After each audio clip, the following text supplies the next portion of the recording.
Welcome to Love in the Love Boat, where we break down episodes of one of the greatest romantic comedy drama television series of all time. I'm Istvan, Chicagoland's beloved children's musician and TV fanatic. And I'm Michelle, pop culture enthusiast. So come aboard, we're expecting you to join us for another edition of Love in the Love Boat. Hi you guys, we are back with episode 14. I am Istvan, and I am joined by the Simon to my Garfunkel, the Starsky to my Hutch, the Carol Baskin to my Joe Exotic. Oh, God. Trying to murder me? No, you're trying to get rid of me like you got rid of your other husband. That, of course, is Michelle. Hello. We are ready to set sail, and we're glad you guys are here. June has just arrived, our dog, and Pico the cat is bouncing around, I think, down here with us. Shall we get to our stories, Michelle? Last time I was trying to wrangle you and Ryan, and it was, very difficult. We had a lot to say. We hadn't seen each other for a while, and... He was wasted on an Isaac, I believe, I think. All right, so let's do this. Today, we have the three storylines of Isaac's Double Standard, written by Sue Masters and John Walsh. We have One More Time, written by Ann Gibbs and Joel Kimmel. And finally, we have Chimpanzee Shines. Why they didn't call it Monkey Shines is beyond me, but Chimpanzee Shines by Bernie Kahn. Michelle? Yes. Before we get into the people that I'd like you to mostly handle, I love this episode. I really liked it. I enjoyed it a lot. Did you? It had some good stuff for sure. I feel like you didn't like it as much as me. No, I did. The chimpanzee thing. I did not. I don't maybe. Dude, the chimpanzee made me laugh all the time. Like, I'm either losing my mind or I don't know what it was, but it literally made me laugh. I have a lot of questions on the chimpanzee. All right. I was cringing at first when he dragged the chimpanzee in a sack. Yes.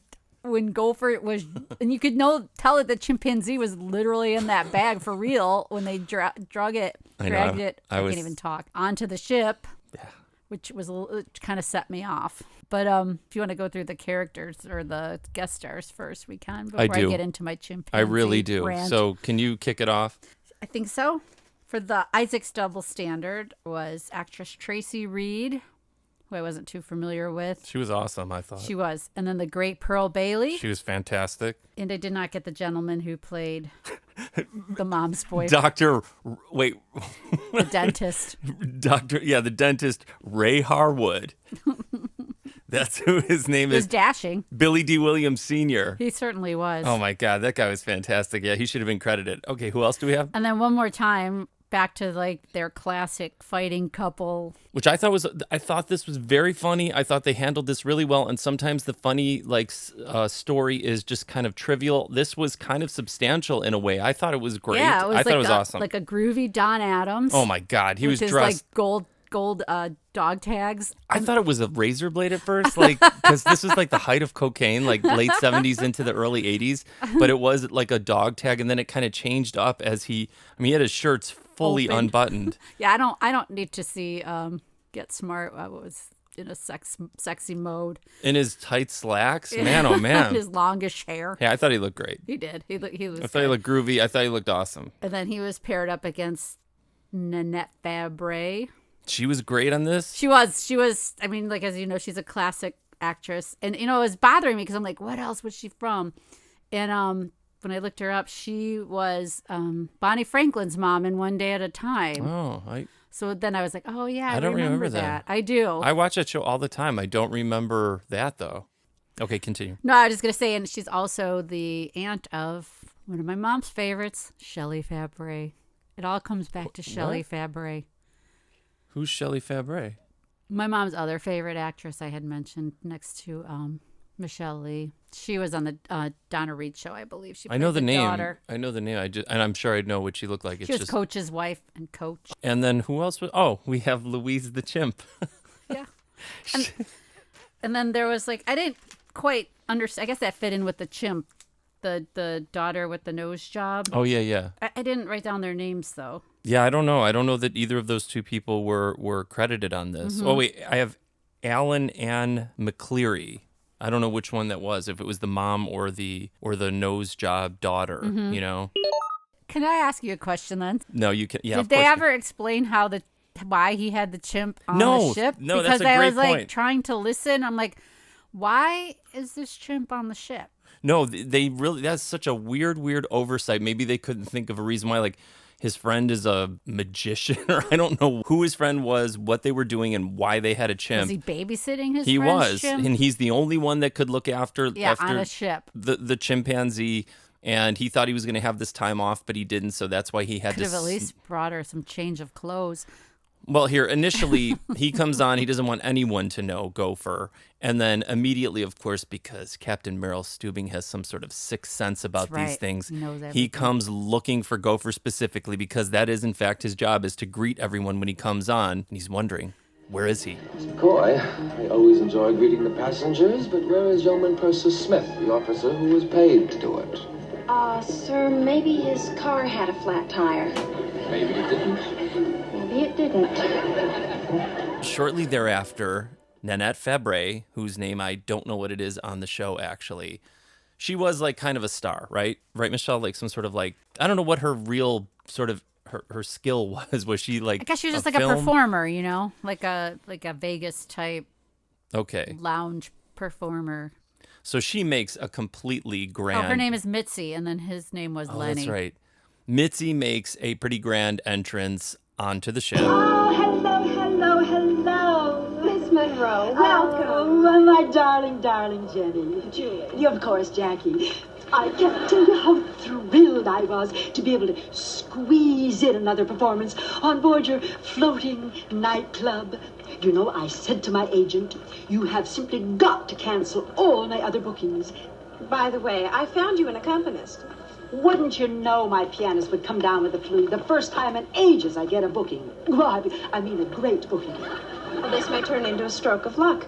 I had to pull a few strings, but the accompanist I found you is dynamite. But as we find out, she really hasn't had a lot of bookings. She was kind of like maybe, she was definitely excited to be on the ship because she hadn't been booked for quite a while, but she was kind of playing it off like she was still sort of a big star.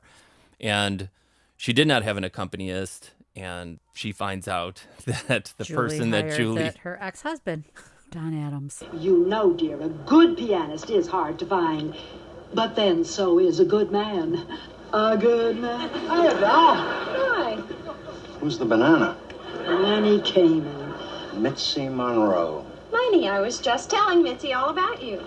Lenny, what are you doing here? Is your cage being cleaned? But I see you two already know each other. Know each other? Lenny here is my ex. Ex-partner? Ex-partner, ex-husband, ex-everything, except exciting. Gee, I'm sorry, I didn't know. Look, it's no big thing. We have one more performance we have to do together. It's not a lifetime. No, it's just going to seem like a lifetime. Did you find, though, like, I kind of found her wigs a little...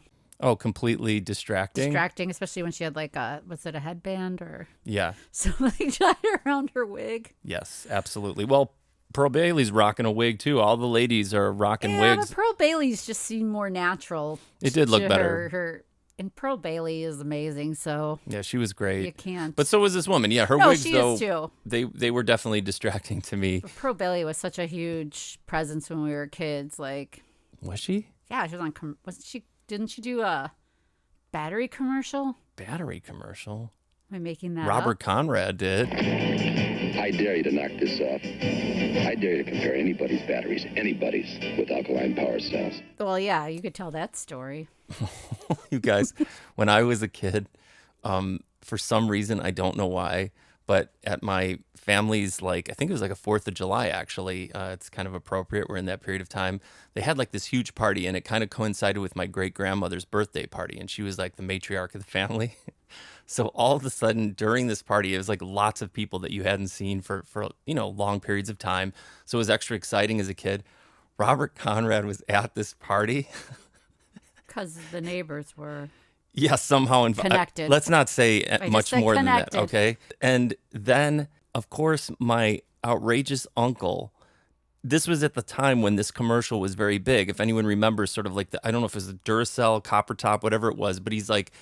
wasn't it Robert Conrad? That was it. I believe so. And he put the battery on his shoulder, and he's like, I dare you to, like, knock this off. So my uncle went and found a battery and then had to go up to Robert I would have paid $1 million to see that I was happen. mortified. As a kid, I was mortified. Because even then I knew, like, this guy doesn't want you to do this. This is, like, the last thing this guy wants, you know? It's kind of an exciting thing that he's at a party. You don't want to, like, offend the guy. But, of course, my uncle blazed right up to him and did that. And I think I ran away. I can't remember what happened. But it was totally insane. The power cell that dares to compare. Come on. I dare you. No, and I was wrong about poor Billy. She did Duncan Hines commercials. The one commercial was the woman who was like, yeah, and then she broke the glass, out, you know? That was not right. I'm tired. Holy God almighty. All right, so, yeah, Pearl Bailey, she was on the Copper Top commercial with Robert Conrad. They both did that together, if you guys remember. Why she plays Isaac's mom on this. And then they went to the Honeycomb Hideout. Anyway, she plays Isaac's mom on this. Hi, welcome aboard. I'm Julie McCoy. Well, hello, I'm Millie Washington. I'm looking for my son, Captain Isaac Washington. Captain Isaac Washington? Well, give him time, honey. Give him time. But at the same time, his girlfriend surprises him on the cruise as well.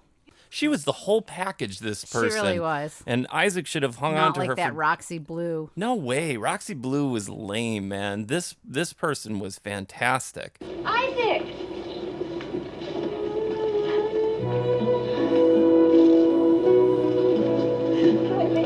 Oh, Charlene, what are you doing here? I got tired of waiting for you in port, so I decided to take a cruise.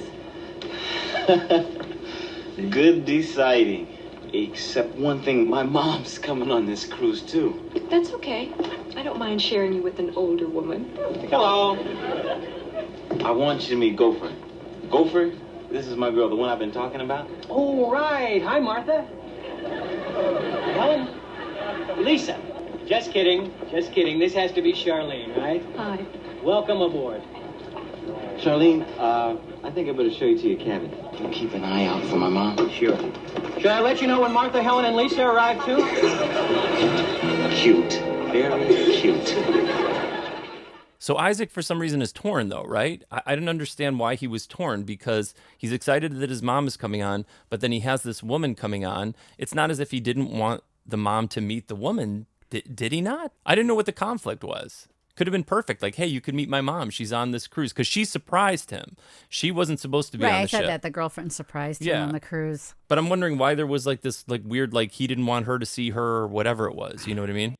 I think also he felt torn because then all of a sudden his mom's on this trip. And then now he has a girlfriend to contend with. And who does he divide his time with? I don't know. Maybe he just didn't want his mom to know he had a girlfriend at the time. We also don't really know why a chimp was on the ship.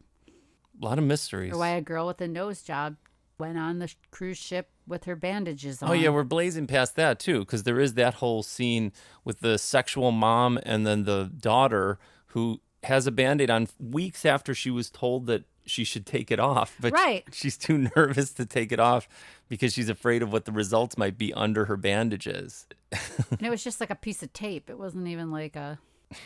Right. It was shop bandage. Right. I don't know. It just was weird. But I guess you wouldn't have no storyline. But yeah, the mom and Doc really hit it off. Doc totally just... But that was like, I was okay with that. No, he's cleanly has... Because they were like in the same age bracket. And yeah, I guess that's true. It just, she was a nice looking older woman. And yeah, you and Doc agree. That's for sure. It was nice. And then Gopher fell in love with the daughter. Yeah. You know, she had beautiful eyes. Part of the hijinks is that the chimpanzee keeps stealing things from people's rooms, particularly their room, and Gopher takes the sunglasses back to their cabin, and he is struck by love. Who is it? Yeoman Purser Smith, ma'am. I found these sunglasses with the name Cynthia Parker on them. And my mother's. Thank you. You're welcome. I haven't seen you on the ship before. Are you hiding out for some reason? Well, Bet you're an actress or a model traveling incognito, huh? No. No? Well, whoever you are, you have the most beautiful eyes I've ever seen. In the world. In the whole world. Thank you. You're very welcome. So he really like kind of likes her, but it also shows that Gopher's kind of a great guy in my opinion, because she does have this bandage on, so he can't exactly see exactly what her face is, but he kind of is like, although he is falling for her eyes, but like he's not like critical of the fact that she has like this weird, 3-week-old Band-Aid on her nose, which would have to be the grossest thing on the planet. And then that starts like a romance, It does. But then they can't like really kind of hang out because the chimpanzee keeps stealing things and they have to look for the stuff. And when they go back in the room and the chimpanzee has sunglasses on, it made me laugh so loud I was stunned at myself, because I'm like, why is this making me laugh that much? But it genuinely did, because there's 2 scenes, one where the chimpanzee is laying on the bed casually with sunglasses on, and they're like these big pink sunglasses, and the chimpanzee's wearing like a big dress, like a pink dress. Then later when Gopher is in the dining room and he's feeling like excited and confident and kind of suave, he goes sort of sauntering back, and then the chimpanzee's sitting casually on the chair. Yeah, that was funny. Like in the hallway of the dining room. Like it's just doing its own thing, and it made me laugh so hard I couldn't believe it. Well, and the stuff that you could think you could keep a chimpanzee contained to your room. He's lucky the chimpanzee didn't pull Rip his genitals face off. Yeah. Yeah. You go for your genitals first, then they go for your face. I can't remember what the priority is as a chimpanzee murders you, but like they really are very violent and aggressive. But the chimpanzee seemed very, very sweet and did seem happy. It didn't seem like it was misused. And how about lock your doors on the ship? Maybe they don't have locks because it's like a swinger ship and you're supposed to have all your doors open. All right, so the showbiz folks, I really enjoyed them. I thought that they were great together. And this is, okay, I'm going to tell you something. This woman, Fabray, whatever, as well as Don Adams, these are the generation of people that I think are the greatest generation, right? Because these people knew they had to deliver, and they were not subtle in any way. This woman especially is not subtle ever. And I know that that's what she's supposed to be playing, is like the showbiz type. She's kind of full of herself in a way, but there is obviously vulnerability and comedy that comes along with her. But these guys are just so likable, in my opinion. Mm-hmm. They were like larger than life. They were bringing it and then some in the roles that they were playing, and they gave their all to these roles. They really did. And these guys, when they were sniping at each other and making little digs and burns, I thought was actually pretty funny.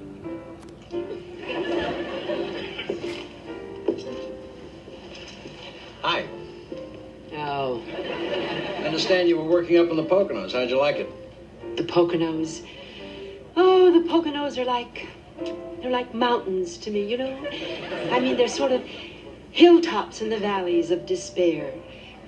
Actually, I can hardly find time for the Poconos anymore. It means juggling TV and Vegas and Tahoe. I know exactly what you mean. You know, I have the very same problem. Really? Yeah, I have a new manager. Oh. Guy is fantastic. Absolutely fantastic. Of course, he has me working the little clubs now, but that's all part of the plan. Like a fighter, you know, just bringing me along. Pretty soon we'll work out the kinks, and then it'll be a TV series, Tahoe, Vegas. Lenny, who are you kidding? I know the places you play. I read the columns. And I know the places you play. I read the funnies. Well, it beats the 7-Eleven Club in Trenton. You died there. I read the obituaries. Actually, you know, I have 10 weeks coming up at the Sahara. The hotel or the desert? So they just like, you know, again, Michelle was saying, these guys used to be married. They used to be partners. You can imagine how hard that would be on two people. And, you know, they just are not happy to be partnered up with one another. No, they're arguing. And then she literally smashes his hand in the piano. And then he's got like a cast on his fingers. He has the classic, like when someone sprains their finger thing for like, you know, whatever, physical slapstick comedy. But they play it off pretty great. Even though do you think that Don Adams chose his outfits? Because I feel like he chose those. I don't feel like someone chose those for him. What do you think about that? Could be. He maybe was like, wanted to kind of break away from the Get Smart type look, and it was the 80s or late 70s, and he was just letting loose a little bit. Maybe he wanted to do, maybe he was the one like brought his own gold chains. That's what I felt. I didn't feel like that was something that was like a stylist and then gave wanted him to show him off, so he unbuttoned his shirt. Yeah, I feel like that was the case. Like he was trying to be groovy and modern and stuff, and at least that's what I felt as far as how he looked. I believe that. Yeah, because he looked like, I don't know, he looked like because they kind of didn't really fit together as a couple, because she still kind of had like a older lady, like my grandma type of dress, and then he kind of had that groovy look. Yeah. But comedically, they were great together. But that's the thing is like, that's what's fun is like they are showing like a couple that's had this past, and then they've divorced, they've separated from one another, yet they were still keeping it light as far as all this was concerned. And I thought that was really well done. It was handled pretty well between the two of them. And it wasn't just a trivial, like the nose job one was more of like a frivolous sort of storyline. I think it was just to tie something more in with the chimpanzee. Your favorite character. I'm going to get you a t-shirt with that chimpanzee on it. I loved the chimpanzee. I was saying the chimpanzee has replaced the weird social worker from the last whatever episode that was as the love of my life. I loved the chimpanzee. It made me laugh the entire time. But see, Gopher is falling in love, and he's also running ragged because he's trying to keep this a secret from everybody because he knows that this is not something that is acceptable to bring a chimp on the ship. Right, if the captain found out. And so Gopher's at the table stealing food from Julie without her knowing still that the chimp is on there so he can bring something back to his cabin, and that is when we first see Louise.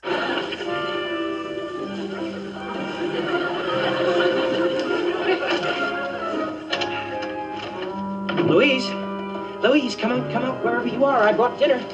Come on. A little flower. Look lovely tonight. Yes, you may say that, because Uncle Gopher has for you some steak, some baked potato, some peanuts, and for dessert, some carrots. Not just some carrots, but Julie's carrots. Isaac's peanuts. Hi, guys. What's new? Look, I promised a friend that I'd take care of her. See, I thought I was going to be off duty this week. Believe me, I was the only one he could leave her with. Figures. Leave a monkey with someone who's bananas. Please, you guys are my buddies. You gotta promise you won't tell anybody I have her on board. Please? Well, what's a few peanuts, more or less? Julie? I haven't eaten. I haven't the strength to tell.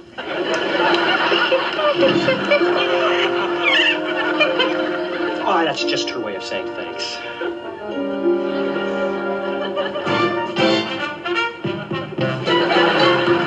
Then Isaac and Julie come in and they open the closet and they find all the things that she stole, like the brooch, was it Julie's purse?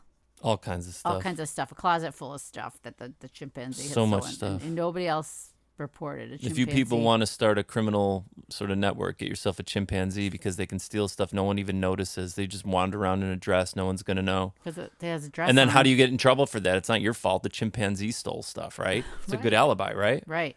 Exactly. Just don't bring your mom around Doc. Speaking of moms, Isaac heads to the dining room shortly thereafter. And he is there, I think, to see his mom. I think he went to go see his mother. And all of a sudden, he looks across the room and he sees Pearl Bailey sitting there with a dashing Billy D. Williams lookalike, a little bit older. And he's like, what the heck is going on? Say, who is that with my mom? I haven't a clue. Yeah, well, check it out, man. I mean, who is this guy? I mean, what does he do? Where is he from? Hey, am I thy mother's keeper? Ask him yourself.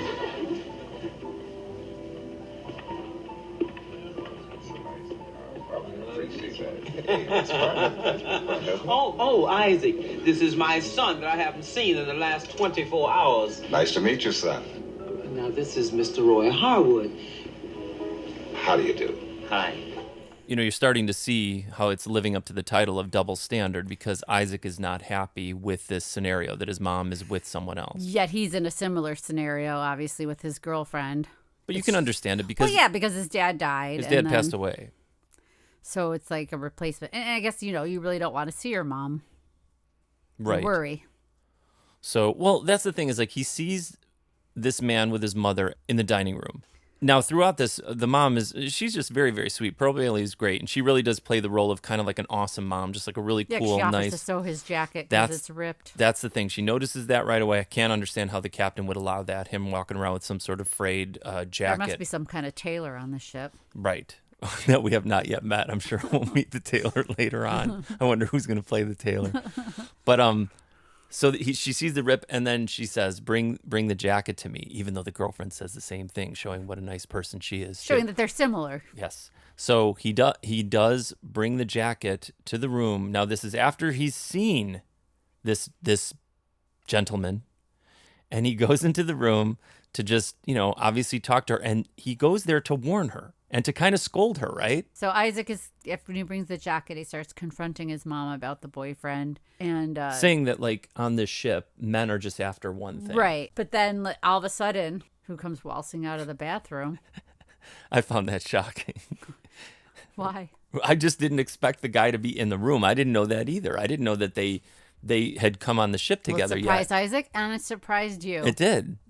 And I think I was just still laughing about the chimpanzee antics, so like I wasn't prepared for it. I guess that's where she confesses, right? That they had been together for 6 months because they're on he was cruise stunned. together. Isaac's like, what is he doing in your room? Like, he was there just to say, watch out for this guy. Little does he know that the guy's actually in the room with her. So that would make him even more upset and surprised. And then they reveal that they've been dating for 6 months. Yeah, and that they had come on the ship together. This wasn't someone that she just met. He thought, and so did I, thought that they had just met on the ship. Right, but I think it was she wanted to ease Isaac into it and introduce them. Mama, I came to drop off the jacket.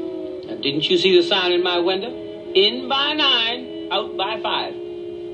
This late, it'll cost you extra. Mom, I came here to straighten you out. What I mean is I've been on this ship a long time. And there are men who come on these cruises looking for one thing. Oh, honey, thanks for the tip. You're my dear son, not my dear Abby. So Isaac really does get upset. And this is a pretty serious scene. You can imagine sort of like the strain or stress or whatever. And then he goes too far. Yes, and then actually at this I kind of wasn't expecting. She gives him a smack across the face. Mom, we gotta have a talk. Not now. Mama's gotta get her beauty sleep. But it'll only take a few minutes. He's right, Billy. Let's talk this out now. What is he doing here? What are you doing in my mother's cabin? It's as much his cabin as mine. What's that supposed to mean? We're roommates.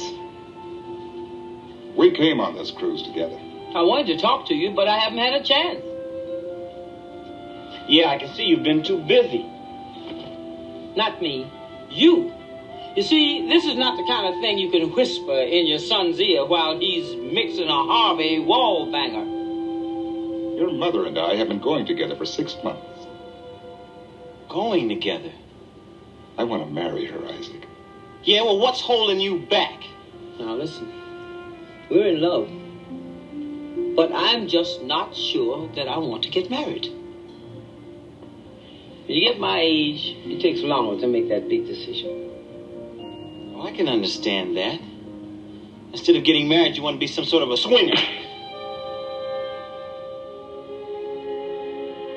Yeah, so this scene was a little startling. And they even, on the ship, this is why I love the Love Boat, they don't do any music. They don't do any sort of anything. They just fade to black and go to commercial. I mean, we don't have commercials, but that's what it would have done back in the day. So they really take the weight and gravity of what just took place pretty seriously for this show. Again, it kind of did have some sort of gravity to it because she was being so pleasant, so nice. It didn't seem like her regular character, but she was, She was kind of being a baby about it all. Yeah, well, and I get it. You want to protect your mom, right? And That's why it's a very delicate, complicated situation. Isaac was always in the heavy. He really was. Episodes, which is crazy, which is cool because he's a great actor and he's great. So you're on record saying he's great. Great smile, great actor. There you go. All right, so after something as heavy as that, you've got to lighten the load, and you have Back to go to Mitzi and Lenny. Yeah. And those two continue down that path a little bit further of making fun of one another, sniping at one another, doing little burns and digs towards one another. But then it comes time for their performance finally. Yes. And that carries over into their performance. And then some. And guess who's loving it? Everybody. Especially the captain. I didn't see his reactions. I saw everybody else. Laughing a lot. Like they would pan to him and he was like that big grin like... So basically, their act transforms right then and there and unwittingly to them from just more of like a musical act into a comedy act. Yes. Where they are, straight man, whatever, making jokes at each other's expense. Yeah, and the crowd's loving it. And the jokes weren't bad. Actually, the jokes were pretty good. I thought most of the jokes that they were doing were pretty... Not unlike your and my jokes towards each other. When we do our act at nobody. Yeah, in the house, in the kitchen. Michelle does get some serious wicked zingers on me. I can never top her. And actually, it could be something, because I would be the fall guy in the entire thing. It could work. And like I said, I think their chemistry with one another was really good. And they are of that era where these guys really go for it as far as like character acting and things like that. Oh, yeah. They're getting this reaction from the audience in a way that they hadn't heard for quite some time. Because they revitalized her career, kind of. Both of their careers. Yeah, both of them. Because they both were kind of lying to one another about how well they were doing. And he managed to play piano with one hand. He had to do one arpeggio, fake arpeggio. But that's the whole thing is like, I really, as a performer, as a musician, I kind of relate to those things pretty hard because it's hard to navigate a career. It's hard to sustain a career. It's really, really difficult. And getting old in any of the like arts or entertainment is almost like the kiss of death for a lot of people, especially women historically. And it's really, really tough. So it's like these two being in the same boat, that's another thing that's kind of special in my opinion, because only those two people would understand each other in the way that they understand one another. This is how deeply I read into characters on The Love Boat, because it's true. And they handle these things for real. Again, big part of at least my surprise in enjoying the show as much as I've enjoyed the show, because I would not have seen those things as a kid. Right. And they handle it lightheartedly and in a really, really fun way. And then these two start to realize all that, right? Right. And they see that they have a good thing going now with this new act that they have together. And then, of course, then they start to talk. And it was cute the way that she wanted him to stay in the room at the end. She was kind of a little nervous about it. And then they were both saying like, yeah, maybe we should rehearse. But in reality, they just wanted to stay with one another that night.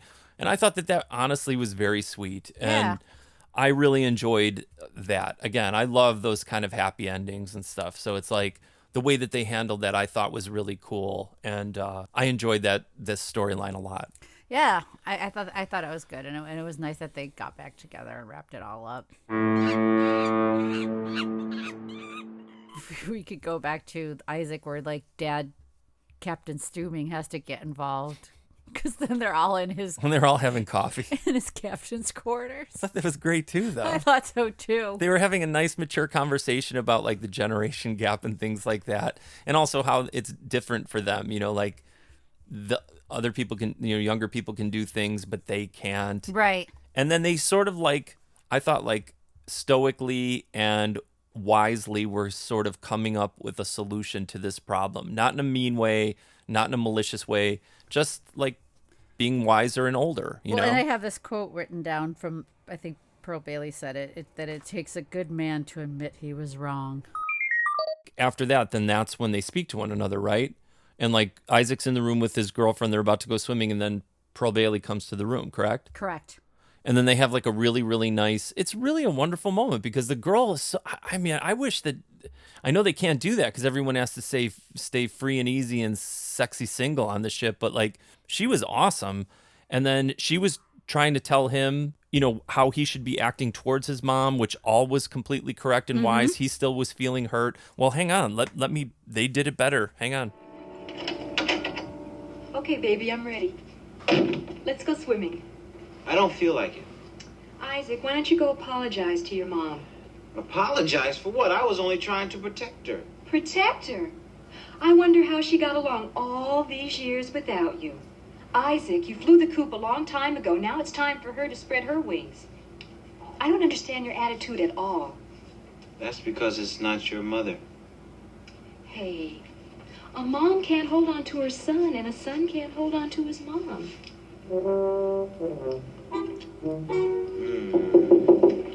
Just a second.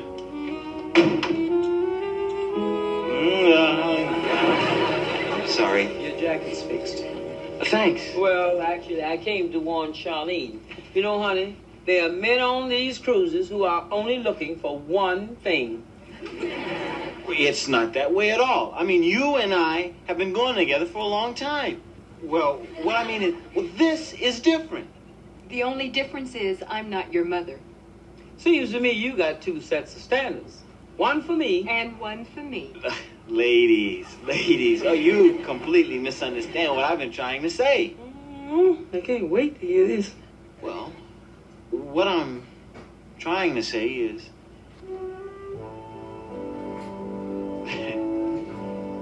I guess you're both 100% right, and I've been a damn fool.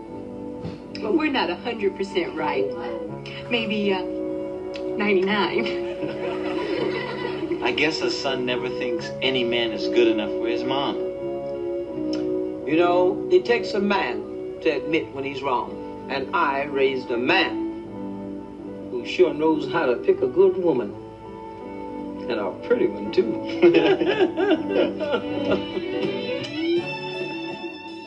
And then after this, the chimp rips the nose off the girl who had the nose job, which is the weirdest left field. Like, totally destroyed her all that work. No, that doesn't happen. Louise is fantastic, and she was so funny on the ship. But the captain finds the monkey and literally tells Gopher to pack his bags and turn in his, like, stripes the next day, and basically fires him for having the chimp on the ship, but then the girl takes the fall.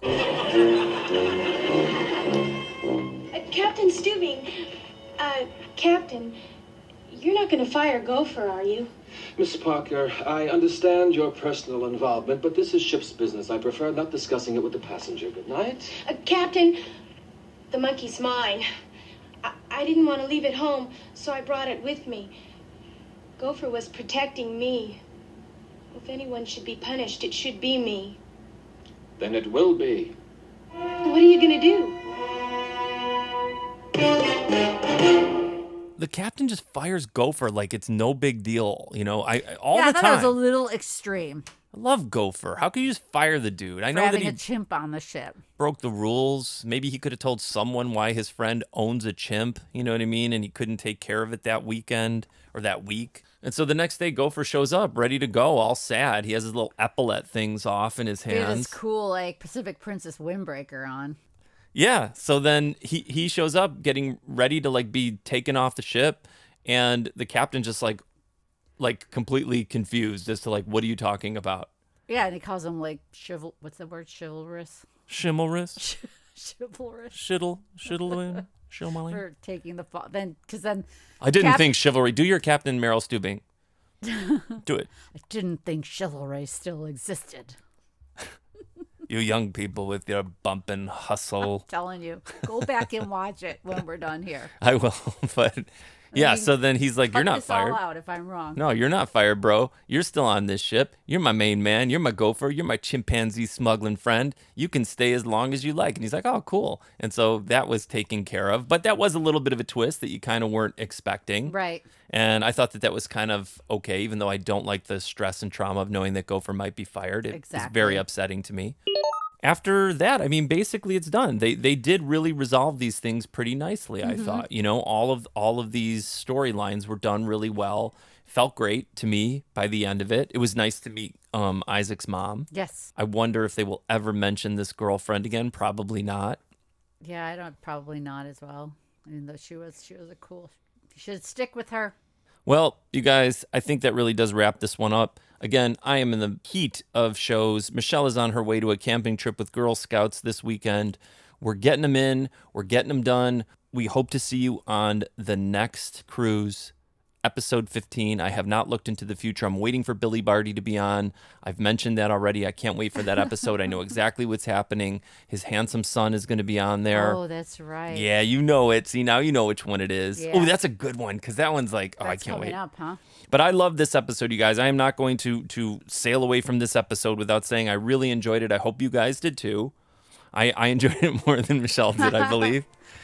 No, it was good, but yeah, you just were way more into the chimp stuff than I was. Laugh, I can't help it. And until next time, I am Istvan. I'm Michelle. Captain Stubing, please come to the bridge. And we are Lovin' the Love Boat. Boat.